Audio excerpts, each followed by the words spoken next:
halimbawa, pag 10, 1. Yan, nandyan yung 1. Yung 0, nandito.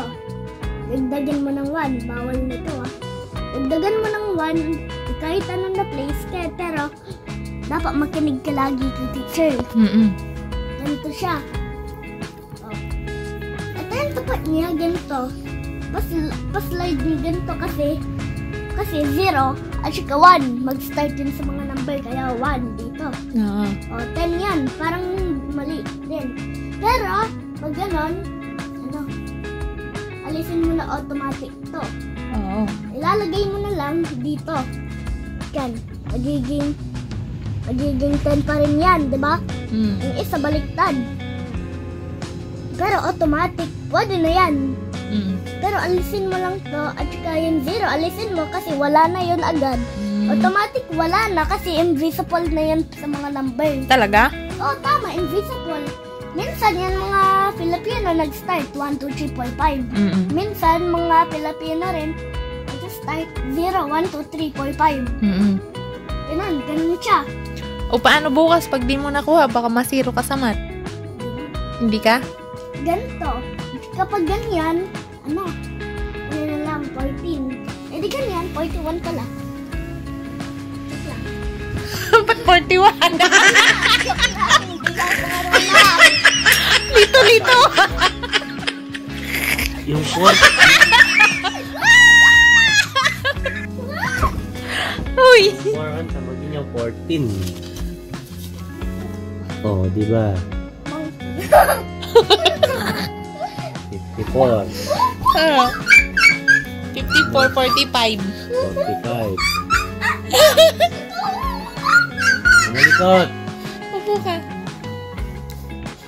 4 minus 5 kaya na B. Baro 1. Ito magiging 4. Ito, lalagyan mo ng 1 dito. 14 na siya. 14 minus 5, 9. 4 minus 4, 0. Imaginary. 9 naman siya. Hindi ganyan yung 9. Okay. Hindi kasi ako marunong yan. Ikaw, practice mo na. Yung ano. Yan.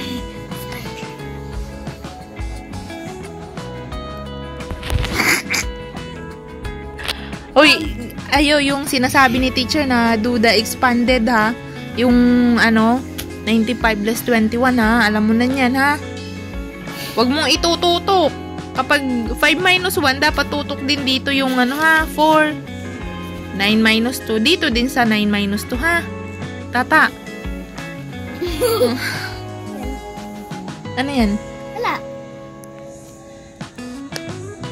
Ano yan? Ito. Finger. Ano yan? Point finger. Point yun, hindi pinky? Pinky. Hindi. May nag-bad finger dun sa school.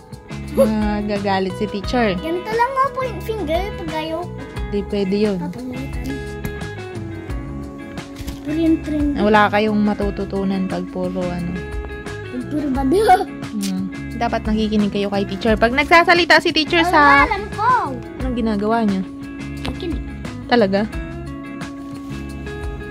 Sulat ulit. Practice ka sa math. Practice math. Practice ako dito mo. Dapat huwag makabawalan. Pag sinabi mo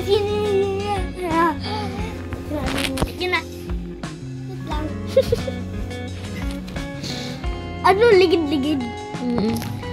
Ay, saan ako please? Ano yung lesson ninyo kanina? Yung sa number 5 daw na notebook.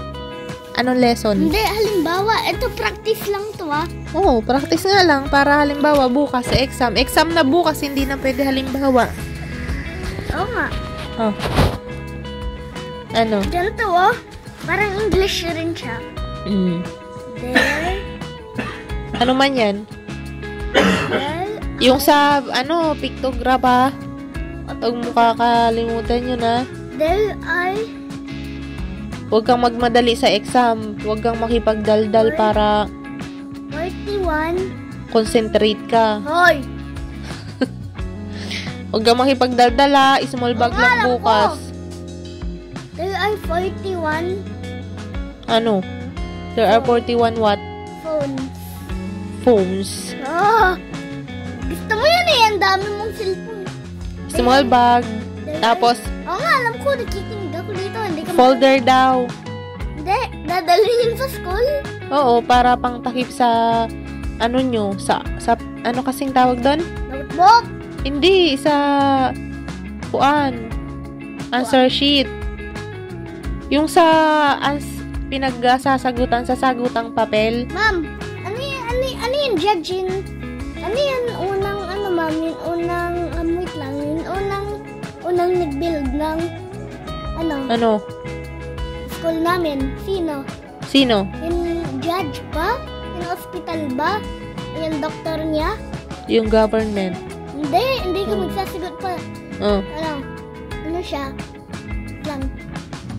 Emilio Sinense? O hindi? Yung Emilio. Paano mo alam? Siyempre, yun yung name ng school, alangan. Paano wari? Ano? Ayek, miss. Shortcut naman yun. Archbishop Emilio Sinense.